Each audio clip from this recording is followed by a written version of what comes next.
go ahead and get started. Okay. Hopefully everybody has the agenda in front of them. And Khadija, if you're ready, we're going to do roll call. All right. Linda Reynolds, Here. Scott Iden, Here. Michelle Durner, Here. Barbara Marchioni, Here. Diane Holt, Here. Dixie Newsome, Here. Paula Rigsby, Here. Nicholas Potter. He told me he would not be attending. He will try. Okay. If you would look at our agenda, and if you could pull that up for us, Khadija, I'd greatly appreciate it. Yes, ma'am.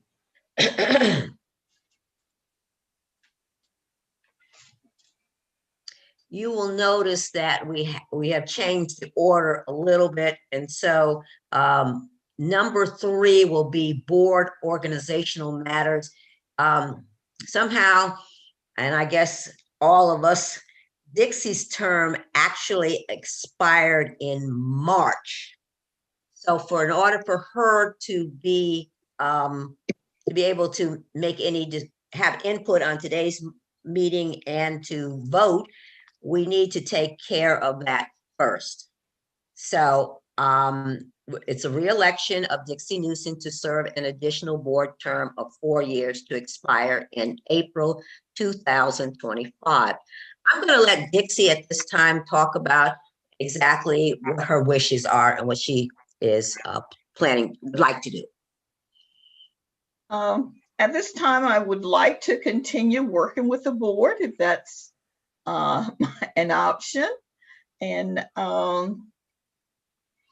then I may have to make some, changes later, but at this time, I'd like to continue working with the board. Okay.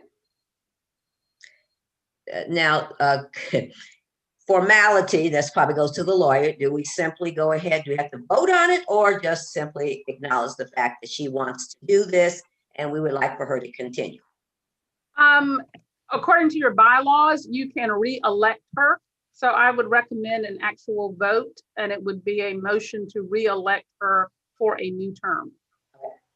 At this time, I'd like to make a motion to re-elect Dixie Newsome for a new term. And I have somebody can. This is Scott, I second. Okay. All in favor? Aye. Aye. Ayes have it. Aye. I'm sorry, Linda, Congratulations. you need a roll call. Roll call. Oh, I'm sorry, we get that. Go ahead, roll call. Khadija, please. All right. Linda, Yes. Scott, Yes. Paula, Yes. Dixie. Yes. Well, Well, Okay. Yes. Michelle, Yes. Diane. Yes. And that's it. Okay. Congratulations, Dixie. You have been re-elected to serve on the Peak Charter Board. great. Thank you. Okay, now can we look at the agenda? And hope. And are there any additions or changes that need to be made on it?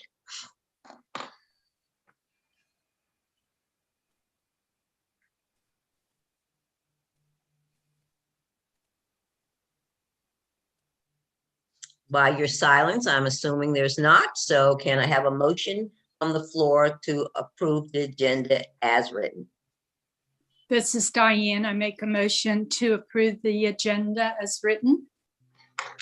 Second, This is Dixie. I second it. roll call, please. Linda, Yes. Scott,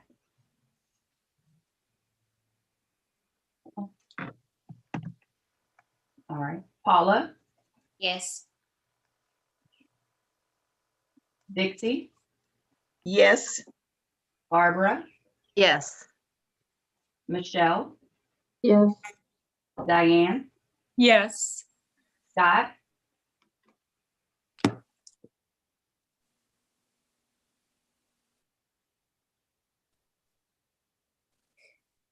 All right.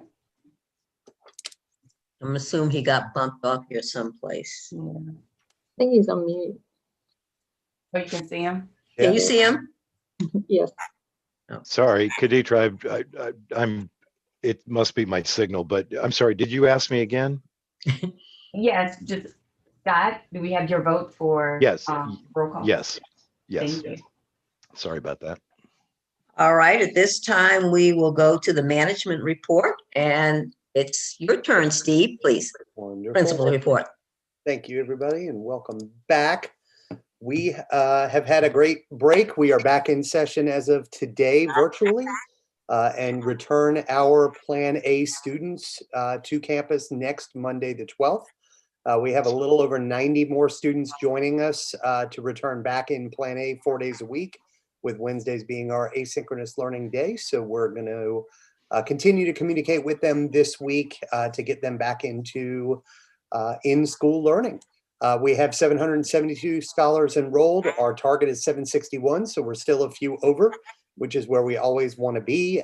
We still have 923 on the wait list, and we have 1,990 approved applications for next school year. That's up 161 since we met last month.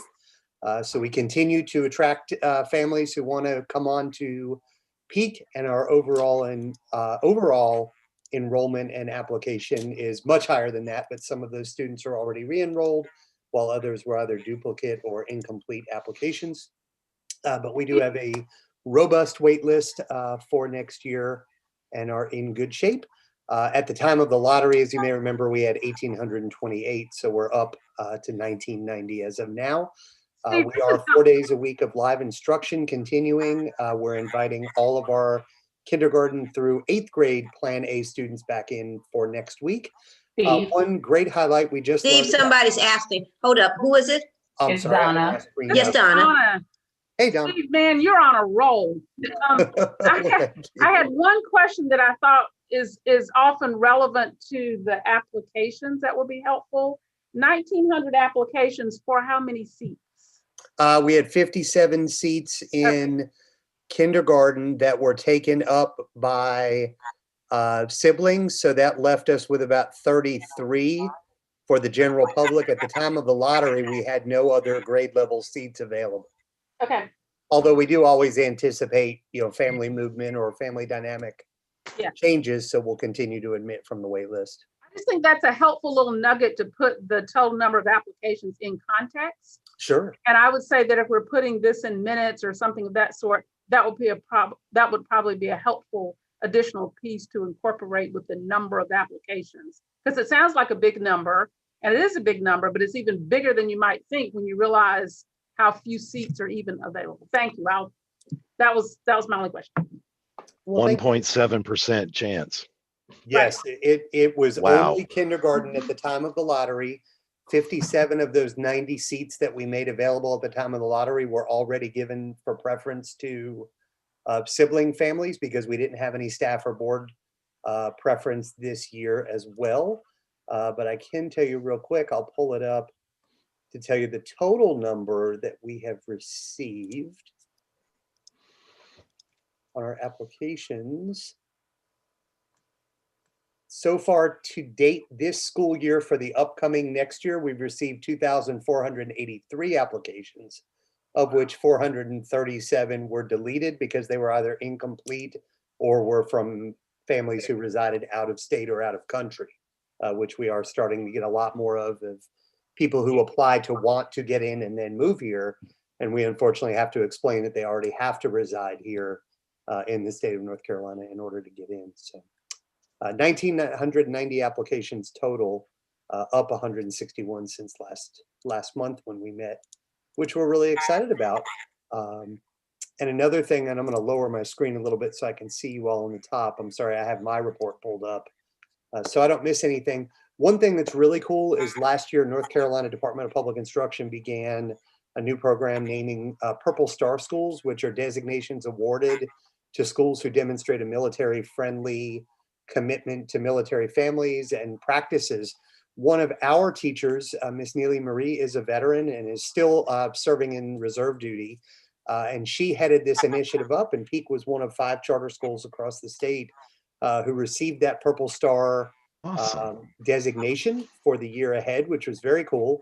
And there's going to be some activities that she's going to do with our staff and with our families as well, that are aimed to ensure strong support for military families as we move ahead. We are required to have that staff member designated as a point of contact for any military families, which we certainly do in Miss Marie. And we also want to thank Heidi Snyder, who's been involved with our PTO for several years. And she spearheaded many of the initiatives that we partnered with PTO to do those gift baskets and cards for veterans at the VA hospital, the candy bags that we've sent overseas to servicemen and women through the PTO and our partnership with them in the Peak Cares initiative as well. So kudos to PTO and especially to Miss Marie for pursuing this and attaining this designation for Peak. So we're very excited about that.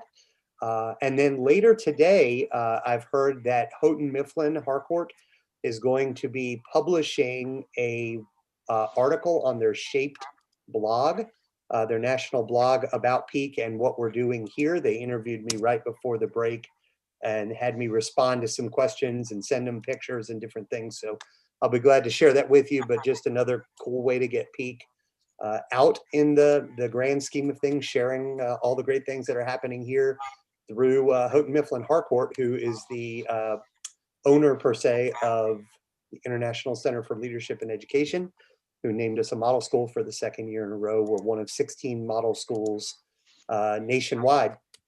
And Peak is one of them, and we're going to Nashville this summer in order to present. And then next week, I'm actually doing a video presentation for the virtual conference, which takes place prior to the in-person. Couple of things I did want to share with you as well that are part of our conversation. We do have the interim data, and I'll discuss that chart with you in a minute, but overall between interim 1 and interim 2, our student performance rose 4% in English and 9% in math.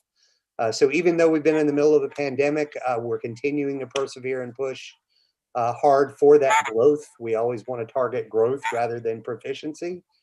Because proficiency only gets you the minimum, but growth gets you proficiency and then some. Our daily attendance still is 99%. We continue to drop in chronic absenteeism. We continue to pursue our families and students who we don't hear from through the work of our wonderful social worker, Mrs. Furby, our registrar, and our office assistant, Ms. Carter and Ms. Meyer. Chronic absenteeism dropped from 2.4% in November. In February, it was 2.1, and then at the end of March, when I sent you the report, it was down to 1.9%. And we continue to have those conferences and conversations, not only with all students, which conference window closes on Monday, the 19th of April, but especially those who are not having in school, as well as those who are struggling and are potentially on the retention list. And so we continue to have that as well. And then this month, the last 2 weeks of April will be North Carolina check-in and interim number 3 and the mock end of grade assessment. So we're not only going to give the short-term check-in to measure standard proficiency and mastery from the check-in number 2, which we did in the winter until now, but we're going to give a mock EOG to see where our students are in terms of their proficiency, mastery, and growth for the scope and sequence of the entire year. And then we can take that data in May and really focus on any areas of growth or need for our scholars. And then for those who've already mastered things, where we need to challenge and enrich them. We do have one staffing update. We have hired our new math paraprofessional that we've been seeking. It's actually a former teacher who had to leave us and is back with us as a paraprofessional. And we're very excited to have her back.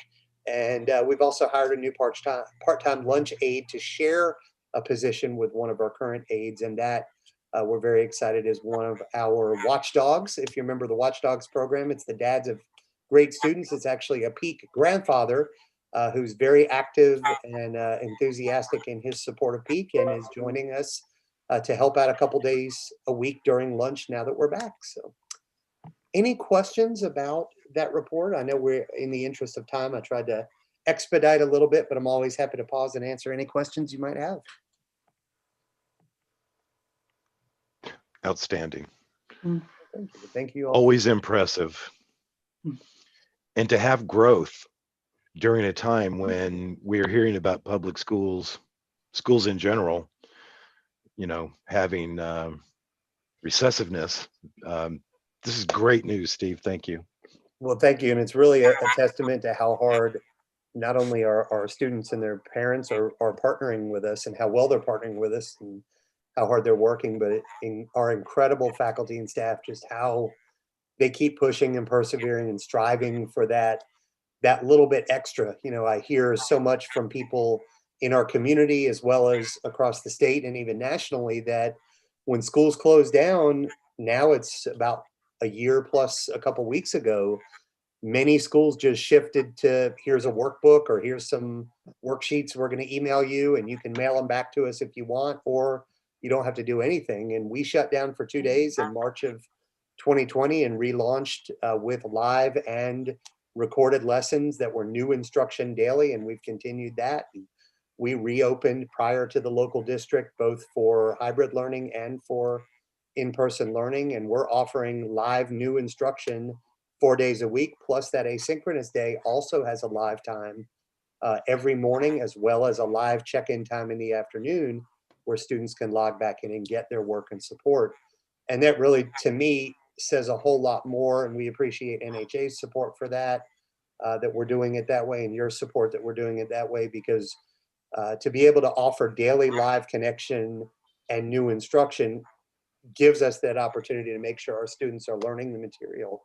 And even in the mid-year point, we were on track for a B, which we would gladly take and then some. Of course, we always want to keep our A, but with a year of pandemic, to be on track for a B and still growing, we'll certainly take that, especially with so many, the majority of our students have not even been in the building all year. So, thanks for that support. Right. Steve, if you could give us the interim assessment report, please. Yes, absolutely. If you take a look, and I'm scrolling, it's on page 5. You'll see the green, yellow, and red. The average of interim 1 and 2. This is a document that is through interim 2. We have interim 3 coming up at the end of this month. But you can see in language arts and mathematics at the top right corner of the page, you see the growth there from 69% proficiency to 73% proficiency. And then in math, we went from 58 to 67. So that was the big jump. You can also see that the strong majority of our school is already 3% or above. And just for perspective, when you're looking at end of grade assessment, statewide, it's usually in the mid to high 40s percentage to get your school. To get a 3 on that, you need to be at least 40 something percent.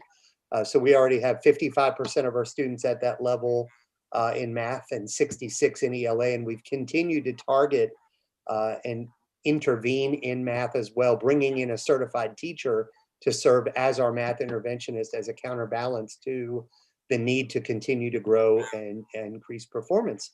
If you scroll down to the bottom of page 5, you'll see where we are in comparison to our sister NHA schools. The red, of course, are the scholars who are struggling. They're below 2.5 on their proficiency scale. We are, as you can see, we have fewer students in that range across the board, 0.5, 1, 1.5, or 2. We are below the NHA average of all suburban schools, and even lower on the 2.5, which are what we call the bubble, the students who are right on the cusp of reaching that proficiency, which is where we want to move them into the green.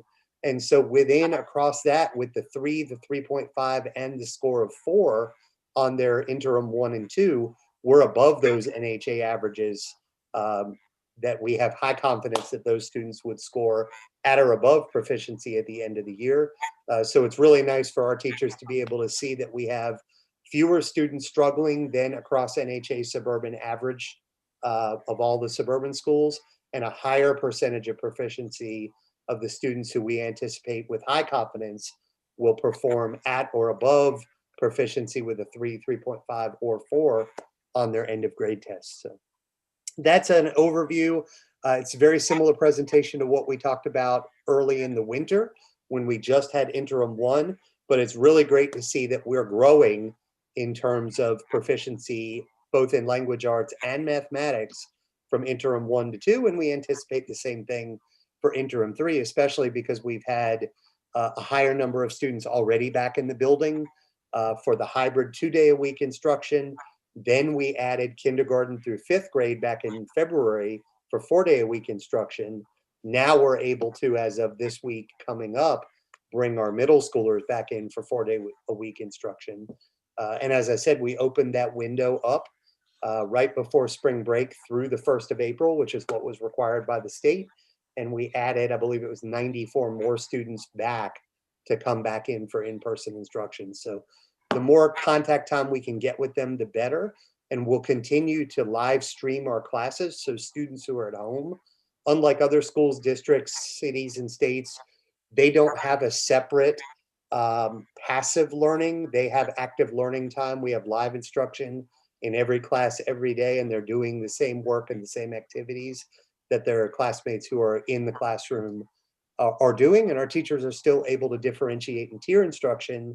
They're offering the breakout sessions through the Google Meets, like we could do right now in this Zoom room if we wanted to have small groups, but those allow our teachers to provide that support and enrichment.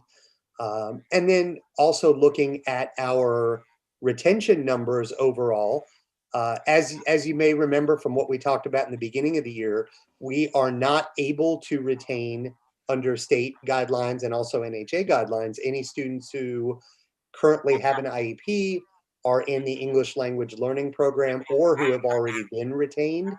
That's just the guidelines that were set based around the pandemic. And so we currently have 14 students who are on the possible retention list, which is 1.7% and change of the school-wide 772. And we don't even anticipate retaining that many. We rarely do. But those are who are eligible for possible retention. And we've already communicated that prior to the winter break to their parents. We've had the second semester conference already with all those families. And if they didn't come, we still held and video recorded a conference with their teachers and their dean.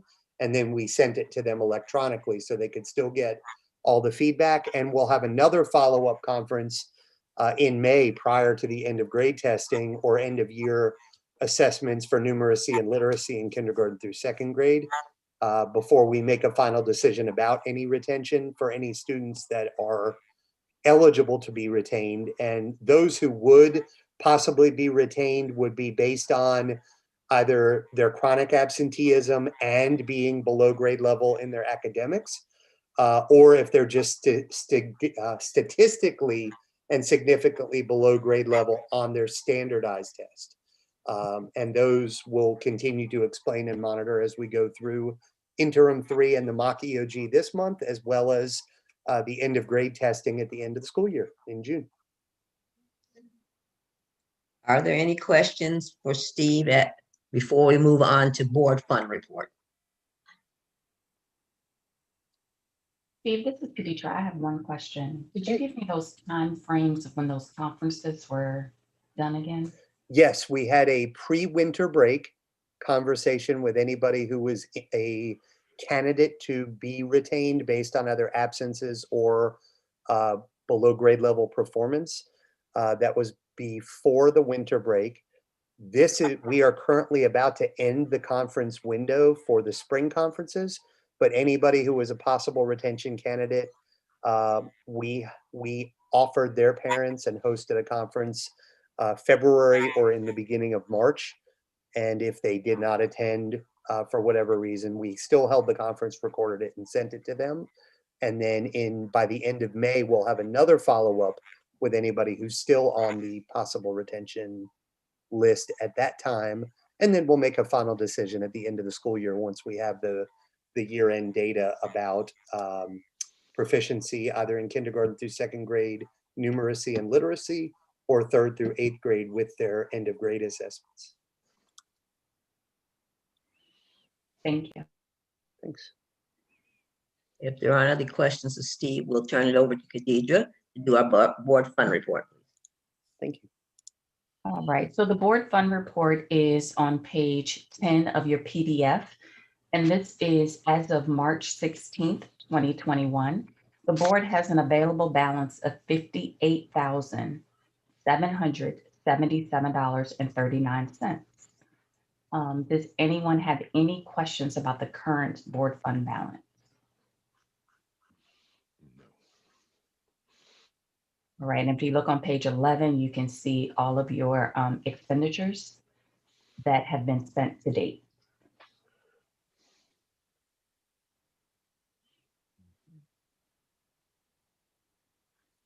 That concludes the board fund report.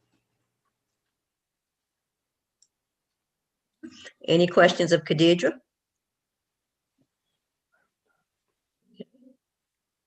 If not, we'll move on to number 6, talking with discussion items. Okay. Does anybody have any potential board members that they would, potential board members that they'd like to present or take into consideration? Scott, I do. do not. Yeah, I do want you to keep that in mind because I will be leaving the board on June the 30th.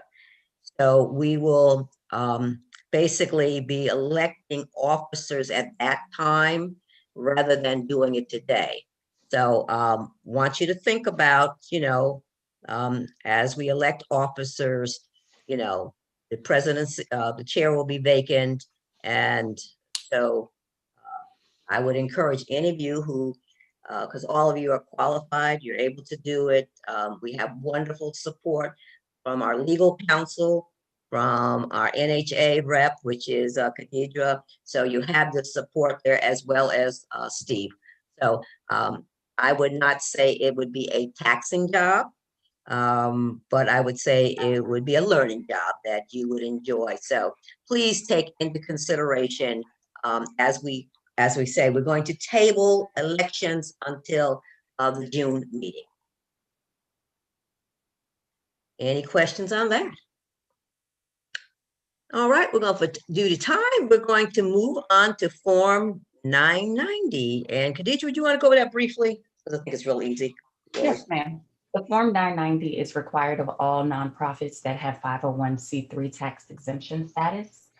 And pretty much this information is done. Well, I'm not going to say done, but it's sent to your board president outside of the meeting. And it looks as though I received an email on February 8th where Linda had provided the use of her signature for this particular document. So it can be signed after the meeting. Any questions about that? Or the document within itself? Linda, I have a brief comment if I may. Yes, ma'am. I have a little bit of concern, and this is something Khadidra and I have talked about recently. It might have been a different board. This overall process is fine, and it is true that you only have to file a 990. It's informational, doesn't have any real tax implications. I have a little bit of concern with sort of NHA representing to the board that something doesn't require board approval. This is an okay process, but I would just caution the board that the organization, not any individual board member, but the organization is responsible for this. So for example, whoever your auditor is who prepared this, they have a responsibility to do it accurately and all that, and NHA wants it done properly, but the entity that is making the representations to the IRS is the board. And there are some important things in here. So, the board's had an opportunity to review it. And again, overall, the process is fine, but I would just caution that this is a fairly important document that, again, ultimately the board is responsible for. And there is one item that I saw on page 20. And rest assured, I don't review it in any kind of intricate detail because I'm not an auditor or a finance person. But indeed, a lot of this is not so much the financial part as it is the information that confirms that you do operate properly as a nonprofit entity. On page 20 of your board packet, there's a section where board members are identified, and there's a column for the average hours per week that board members contribute. Those numbers seemed a little off because in terms of relationship to one another, because Ms. Newsom is identified as 3 hours, Ms. Holt is identified as 2, and everybody else is 1. I assume that that would have intended to be maybe 3 for the president, 2 for the vice president or secretary or somebody, and 1 for everybody else. Khadija, can you pull up that page? I'm not seeing. It's Okay, possible looking what at she's it. referring to.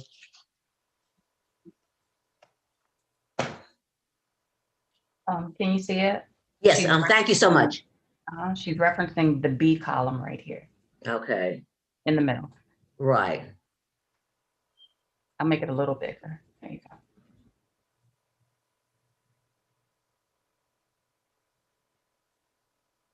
And Donna, you stated that, yeah, it looks like the board president should have more hours over the other board. Right. members. I certainly agree with that. This is Dixie. And the VP following with 2 hours. I'm just asking Donna. Yeah, I don't think there's a magic number of hours or anything. It's not intended to sort of count the minutes that anybody spends, but logically, the president Right. a little bit more, and perhaps the vice president. So the 3 for Ms. Newsom and the 2 for Ms. Holt, again, just seemed a little, they may have just accidentally put it in the wrong place. Yeah, because I can't see that. To me, it seems like an error because it should have been Linda 3, William 2, and the rest of the people 1, because they are directors. That would make sense. Yeah. Okay, can we make a change on that, or if it's possible? Yes, I will send a note and get that modified. Okay, Donna, I understand the need for accuracy and I agree with that. What relevance does do you have any knowledge around what relevance this provides our beloved IRS? Or is this just paperwork? Far be it for me to interpret in the mind of the IRS, but I will say that I am mindful that you guys exist as a nonprofit corporation with 501c3 status, and that's critical. The North Carolina law says that's how you get to operate a charter school. And if you were to ever lose your 501c3 status with the IRS, there goes your charter. And I don't want to be overly dramatic with that. I don't know of that happening. I know of 2 situations where the 501c3 was at issue. I've had the magic call from the IRS with one of my EMO schools, not NHA, another EMO school where the IRS said, we don't think so. We're not happy with this arrangement. We got some questions here. We're not planning on approving your 501c3. And I share that story. It worked out, but let's just say it took some work to work it out. And I share that just to say that's one of the indication I have is that it's not just paperwork. I mean, the expectation is that anybody operating a charter school is really in it for the right reasons and is doing a great job. I mean, you guys are all volunteers and all that, but there is a system and there are checks and balances in that system. And so, again, as I said earlier, this is a 1-year informational return. It's fairly routine, but I would just encourage board members to recognize that it is your responsibility as a board to have this submitted. And I think it's important to pause and look at it, make sure it's accurate so that you don't have to worry about it anymore, because you don't want that call from the IRS that says, hey, wait a minute, you know, there's problems here. Why does it say 2019 if it's a yearly? That's the tax year for which you're submitting it, I'm fairly certain. And it It's also not- is, although again, I didn't prepare it, Yeah. Paula, what page? I was thinking it would be 2020, but right.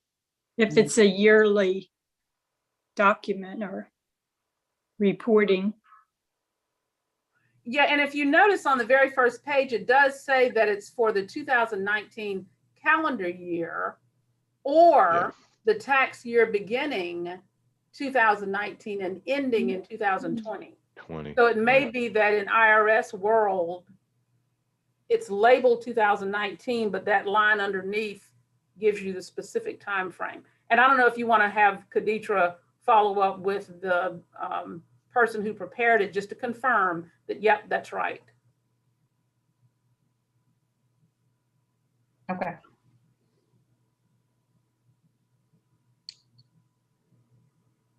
Okay, would you just follow up on that Yeah. and then get back to the board on it? Okay. Yes. Any other questions on Form 990? Okay. If there aren't, we're going down to Administrative Professional Week, and I'm just going to combine those, C and D. And Steve, I was going to ask, do you want us to continue as we've done in the past to look at something at the end of the year, or at this point in time to do something for the staff? Or do we want to do it separate? Do something for the administrative professionals in this week or next week, and then do the teachers at the end of the year? You know, the Teacher Appreciation Week is the first week of May this year. Mhm, And that's only 10 days or so after Administrative Professional Week. mhm. So if you all as a board wanted to do something, I know in the past, at 1 year, you all did something during Administrative Professional Week, and we did something for the staff at the end of the year. And then Right. last year we switched that. Mhm. So whatever you would, if you all would like to do a luncheon or something for them during that the Teacher Appreciation Week to include the administrative professionals, or you know, because we don't want to exclude them from the later one. Absolutely. That would certainly be fine. We've already gotten some gifts ordered for all of the staff from us as an admin team. So if you wanted to do something for them, you know, meal wise, like we've done in the past during that time, and then we'll take care of something at the end of the year as well, out of our discretionary. Okay. Well, exactly when is that week, Steve? Or do you have a date in mind? It is May 3rd, which is a Monday. Okay. And so, and I know we have a day-to-day on that Friday. So either Monday the 3rd or Tuesday the 4th would be great and we have a board meeting actually on the 4th.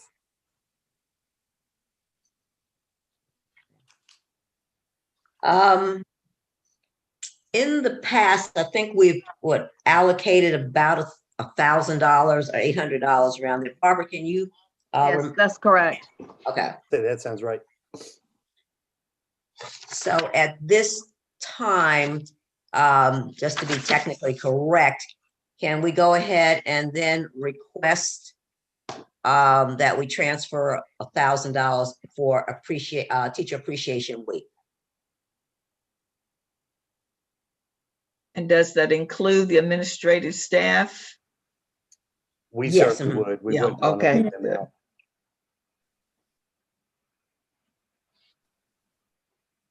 So moved. Yes, go ahead, Barbara. So moved. Okay. I think we have to put it down under voted under action items. Okay, okay. Am I correct, Donna? We can do it right here? NHA likes you to do it that way. Okay. Forgive me, Khaditra, don't tell anybody I said this. NHA likes to do it that way. You can do it whatever way. The board can make a motion, second it, and vote it whenever the board wants to. Okay, let's just continue with NHA since they have their procedures. We'll put it down under action item, and we'll just put it down as number E under action item to transfer $1,000 for teacher appreciation. Do you mind if we call it staff appreciation? since Okay, you're staff, combining that's teacher and fine. administrative? Okay. Okay, so if you could put that down under action item number E staff appreciation, transfer, $1,000. All right. And Linda, I'll be glad to take care of that. Okay. Thank you, Barbara. Sure. Okay. Thank you, Barbara. Thank And I'm you. always happy to Thank you, help out. Barbara. You're welcome. Now, some of y'all can help Barbara. You like. All right, I'm going to move on. Let's talk about the National Charter School Conference. I think it's going to be virtual. And Khadidra, you want to fill us in a little bit about that and maybe put up the slide for us.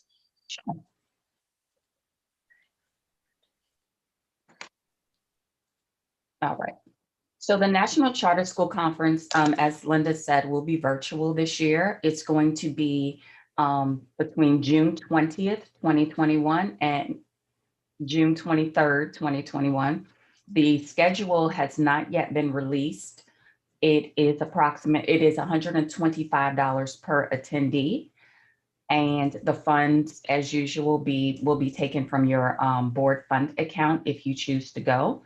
There are live options available, on demand, and then they also have one called Create Your Own Experience. So registration ends June 1st. And the way that registration is done is pretty much you guys will let me know whether or not you're interested in going. And then I have to submit a survey. And within that survey, it includes your name and your email, and then you're sent an individual link. So for instance, let's say initially Barbara is like, I can go, but then you can't go. You can't transfer your link to Dixie. I will have to create Dixie her own link. Does that make sense to everyone? Yes. All right, so that concludes the information regarding the National Charter School Conference, unless you have questions for me. Okay. Question would be, do we have to move, like it says, approval of board funds? Are we asking that we put a certain amount of money towards that, or do we wait until basically we have the number of people who have expressed interest? Boards have done it both ways. Some boards have just approved for everybody to go, since it was such a lower amount this year, and then give the individuals time to look at their schedules and then tell me, okay, Khadidra, we need a link for X, Y, and Z. So they've done it that way, or they've also have waited to do everything at one time. So let's say next month, you guys have this information now. So we come back together at the next meeting, and then you approve the board funds and let me know who the attendees will be. Okay, my recommendation is let the people, let the board members think about it, come back to the May meeting and see who has expressed interest. Okay. Okay. We're gonna actually delete number C on action items at this time. Okay. All right. We can just table it. Oh, table it. Able to May. All right. Next on the agenda is the review of the board self-evaluation. All right. And I still have this up. So pretty much what I did was the responses that were received, I sent you guys an email stating that here are the evaluation questions, and please submit your responses to me. So you all did that individually. And then what I did was I combined all of your responses that were sent together under each category. Hopefully everyone has had the time to read this since it was included in your board packet. And it's pretty much, it just shows what you feel that your strengths are as a board. Also, the only area of improvement that was noted was to remember the Roberts Rule of Orders. Also, board oversight. You guys feel that you are knowledgeable and understand your charter contract, services agreement, and lease with an overall understanding of your partnership with NHA. Due to one thing that you did say, due to new board members and change in NHA representatives, it may be best practice to review these documents at the beginning of each operating cycle to address any questions. So that may be something that you want to pick up going forward. When it came to board meetings, you're fully prepared to discuss the information pertaining to board business. The meeting materials are sent out with ample time to review and submit when clarification is needed. You limit communication emails in between board meetings. Also, sorry, I'm just trying to pull some things out. Your relationships with your stakeholders, you feel a very, quality relationships and amicable, and you have your quality of the board relationship with community leaders and staff are solid, and you have exceptional relationships with your board attorney and your auditor. So that pretty much concludes what you all put together as far as your board self-evaluation is concerned. Any questions? Linda, this is Donna. I have a brief comment, if I may. Yes, ma'am. That is the couple of comments about Robert's Rules of Order. Mhm. I would just caution you that you are not obligated to follow specifically Robert's Rules of Order unless you vote to do so. And I'm not aware that you've ever voted that you're going to follow Robert's Rules of Order. Many times it's recommended that Robert's Rules of Order is a pretty comprehensive, complex system of procedural rules that are applicable usually to a very large organization, like the legislature or Congress or something like that. And in fact, the UNC School of Government has made recommendations that a small local government body, such as yourselves, might actually follow another set. My only comment there is just to say, if you are specifically talking about Robert's Rules of Order, you might have a conversation at a later time about what system of rules of order you actually are following, because I wouldn't want you to be locking yourself into Robert's Rules of Order. Okay. And I think that's a very good going forward at some point to kind of talk about, and you can probably share with the board what alternatives and what other boards are using, if we, Right. if we want to have a formal structure. Right. I will admit, as I am not the best at following Robert's Rules of Order, so I acknowledge that. And but it's nice that you shared that with us because, like I said, I think of Robert's Rules of Order more so in larger organizations than small board members. Thank you for sharing and making that comment. All right, let's move on to the evaluation of NHA. All right, now, based upon the feedback that I received from the prior meeting, you guys were gonna do this in the meeting. Is that still accurate? Are we gonna walk through this now? All right.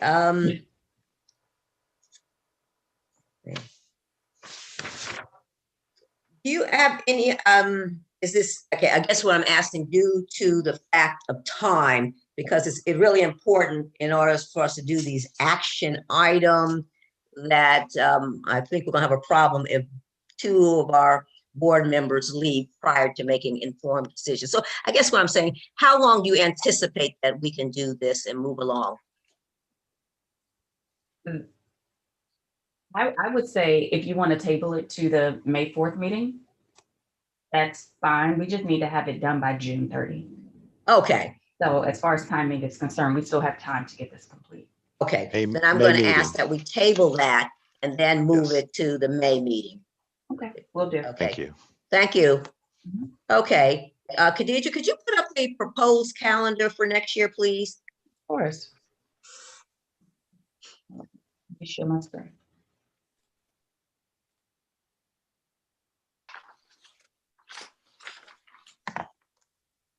All right, there you go.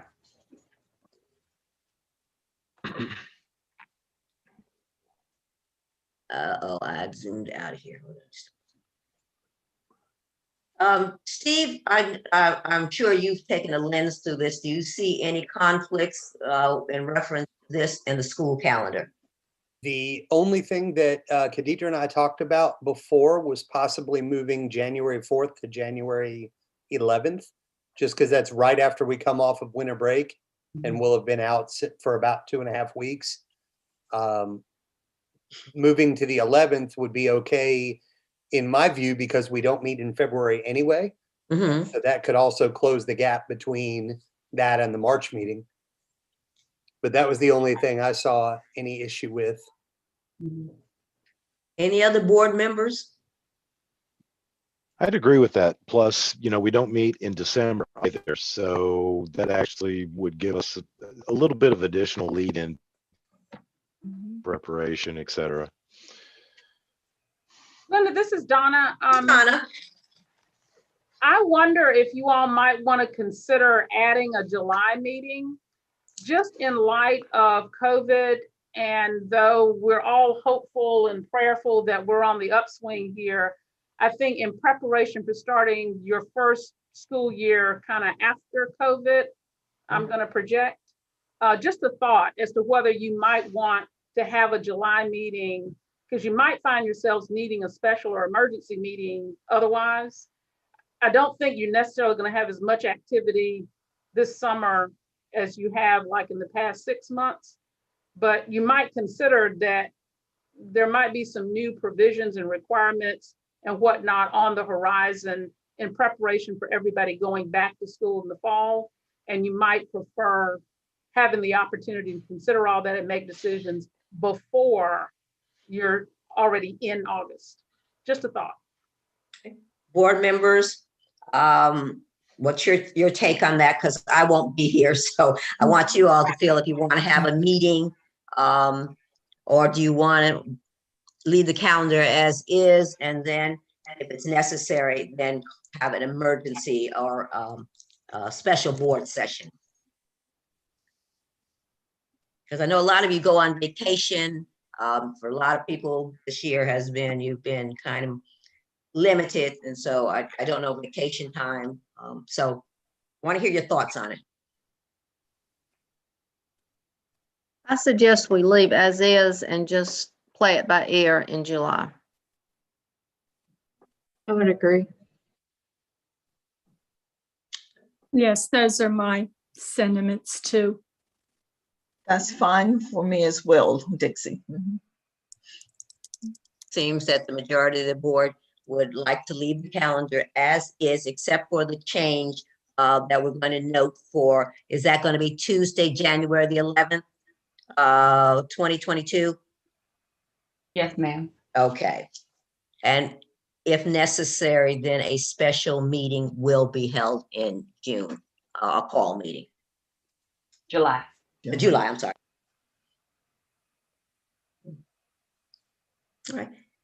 If there aren't any additional, I don't think we have to vote on this. Just note the changes and then send it out. Am I correct? The memo that NHA provided you recommends, I would recommend that you vote on it Yeah. Okay. at some point, but the memo says that their expectation is that you won't vote on it until the next meeting anyway. That's what page 54 of your packet says. Okay. So what'll happen is it'll come back to you with Uh-huh. the change that you just requested, and you'll be voting on a clean copy. Okay. So we'll vote on this in May. Okay. All right. And let's go to the board satisfaction survey. Khadidra, please. Yes, the board satisfaction survey is the email that I sent you all on April 1st. And I tried to make a little, I know we've been talking about a lot of surveys, so I tried to put that little note at the end, like this is different than the board self-evaluation and the NHA evaluation. So you were sent a link.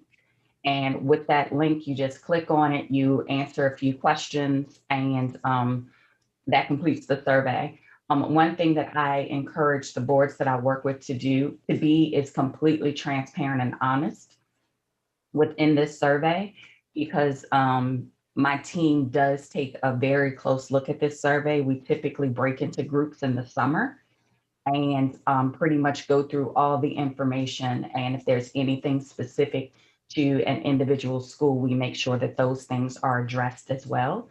So I just encourage everyone to do the survey, be completely transparent, and that's pretty much it. Any questions?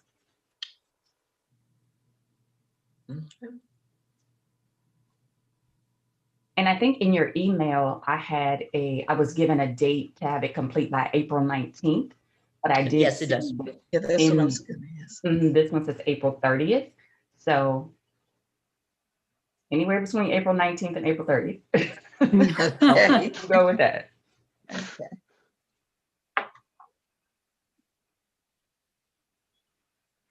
Okay.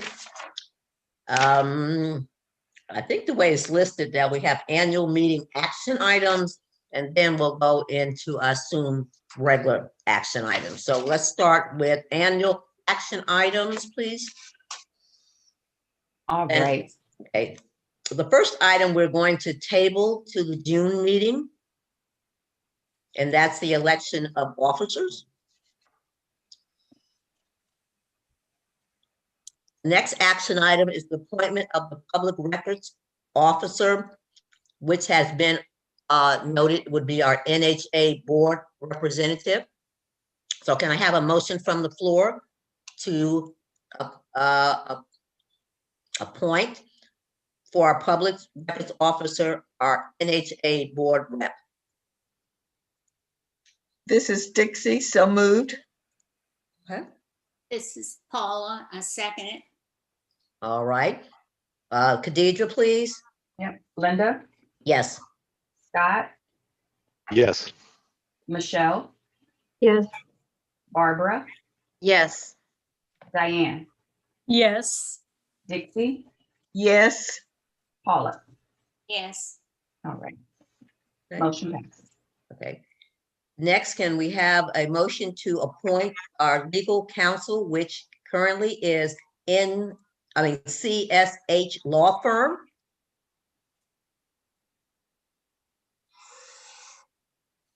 We don't put the name in there, we just put the name of the firm. As you all know, Donna is our legal counsel. All right, this is Diane, so move. this is Paula. I second it. Linda, Yes. Mhm. Scott, Yes. Michelle, Yes. Barbara, Yes. Diane, Yes. Dixie, yes, Paula. Yes, Okay. Next one, can we have a motion to approve, to appoint her contact, which is, this person has the title of Director of Construction, but actually, as I've been told, we need to put the name in, and that's Joe Fry. Is that correct, Khadidra? It's Joe Fries, and you still go Fries. ahead and you put Director of Construction. Yes, Director of Yes. Construction, huh? Mhm. Can I have a motion from the floor? Michelle, so moved. Is a Barbara second? second. Right? Deidre? Linda, Yes. Scott, Yes. Michelle, Yes. Barbara, Yes.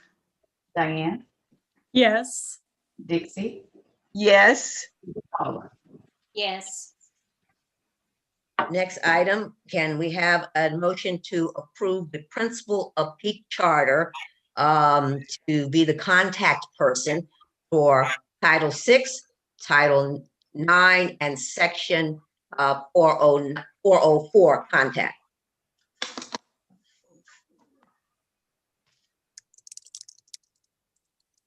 So moved. this is With the- Dixie. I second. Right? Linda, Yes. Scott, Yes. Michelle, Yes. Barbara, Yes. Diane, Yes. Dixie, Yes, Paula. yes, Next, let's go to number 8, which are, I guess, general action item. And Khadidra, can you pull up page 1? Because we do need to make some corrections here. Yes, ma'am. Okay. And I think that's page, mine is looking like page 66. Are we doing March 2nd? Oh, I'm sorry. I'm ahead of myself on March 23rd. Let me back up here. Hold on. Okay. Okay, and the question was, and I think we may have answered that, was Dixie in attendance there? You had a question about? Yes, I just need to confirm Okay. that Dixie was in attendance. Yes, I was. Okay. Did you leave early? No, I noticed, that was when I had my second shot. So I figured you guys must have thought that I was not still on the phone because I heard everything, but I didn't participate in Oh, everything. okay. Uh-huh. Okay. So then that part about Dixie's attendance is accurate. Mhm. So the change that we need to make on March 2nd's meeting minutes is on page 61 under 6B as in boy. It is the third paragraph that I've highlighted here. A sentence in the third paragraph. So it should read, Plan A in person requires minimal social distancing for grades K through 5.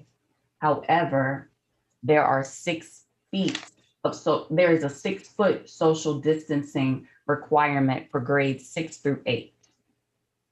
So that whole sentence needs to be revised. And I'll make sure that's accurate. Any questions about that one? May I ask a question? Yeah. I just want to be clear that if Ms. Newsome was indeed present and you have her listed as having voted in the roll call on the approval of the agenda, Mhm.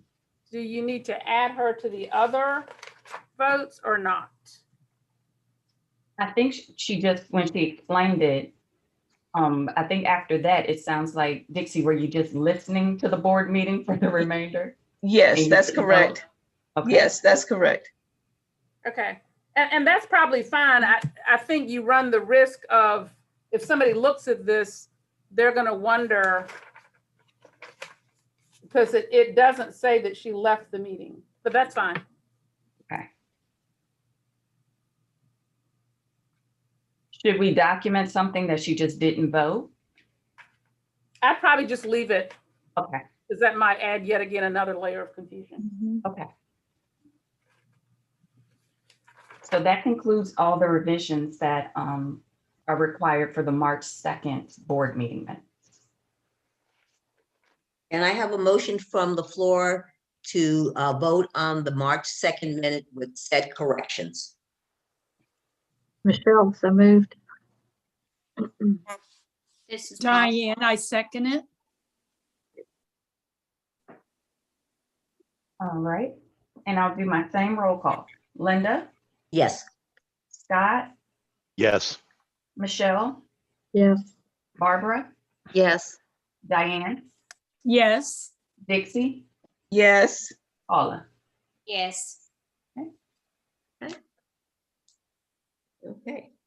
If you could pull up page 66 of the March 23rd minute. Yes, it's on the screen.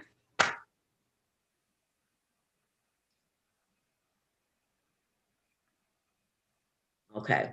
If you see what's highlighted there, we need to delete that information. Dixie's participation but wasn't able to vote to her term expired, and she will be reelected at the next. That's inaccurate information, so we need to delete that off. Was there anything else as you reviewed those minutes that you had questions on?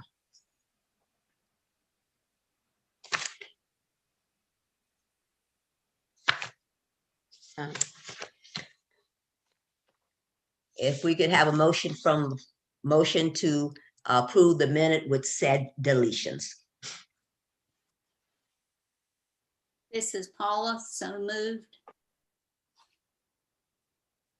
Scott, second. Linda, Yes. Scott, Yes. Michelle, Abstain. Barbara, Yes. Diane, Yes.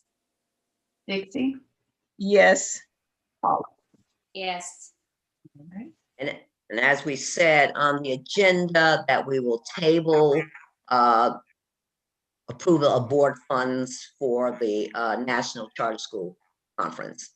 Then we are going to go to number D, and approval of the contract to audit. And if you can just briefly, I think it's kind of formality, but if you can just briefly go over that for us, Khadija. Yes, this approval of this contract to audit is required for all auditing services. So it pretty much just has all of your information there, including what is it? The board of directors as well as your auditor, and their address and what fiscal year this is for. So it's the fiscal year ending as of June 30, 2021. And your audit report due date is October 31st, 2021. Does anyone have any questions about the information in the contract to audit? Linda, this is Donna. I have a comment, Yes, ma'am. kind of a question. I agree with Khadija. This is a standard contract. This is actually the contract from the Local Government Commission that you're required to use. Mhm. In the past, there's usually been an additional letter from the auditing firm itself that also requires, at least, it's another one of those things that my recollection is requires a signature. And it's another one of those times that I would caution the board to make sure the board sees it and knows what's in it and everything. So my question is there also an additional letter from the auditor? Are you referencing the letter of engagement? Yeah. Right. Yeah, I was not given a letter of engagement this year. I can request one, but I was only provided the contract. Right. So the Local Government Commission requires you to have the contract. So this is fine. But we've had some challenges in the past that sometimes there is an additional engagement letter that requires a signature. And I've had the experience of that being provided to board presidents with a request that a board president sign it without it coming before the board. And my recommendation would be that both the letter of engagement from the auditor and the contract from the LGC together create the contractual relationship, and best case scenario, the board have both. So, I mean, if the auditor doesn't want to send a letter of engagement, that's fine. Well, you know what, Donna, and I need to double check because honestly, my memory is not like it used to be.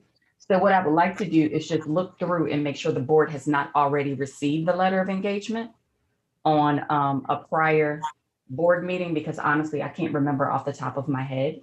And if not, to make sure that that information is obtained so they can have it. And my request on behalf of the board is just that not be something that, you know, gets sent directly to the board president for signature without the full board seeing it.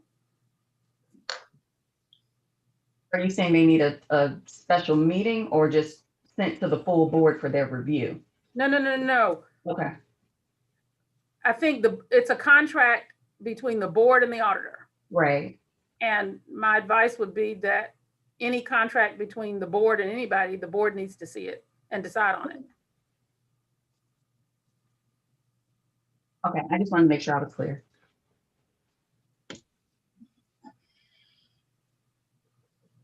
If you could just follow up on that and kind of let us know, Okay. once you do your research and see if something has been done already previously in regards to that letter of engagement.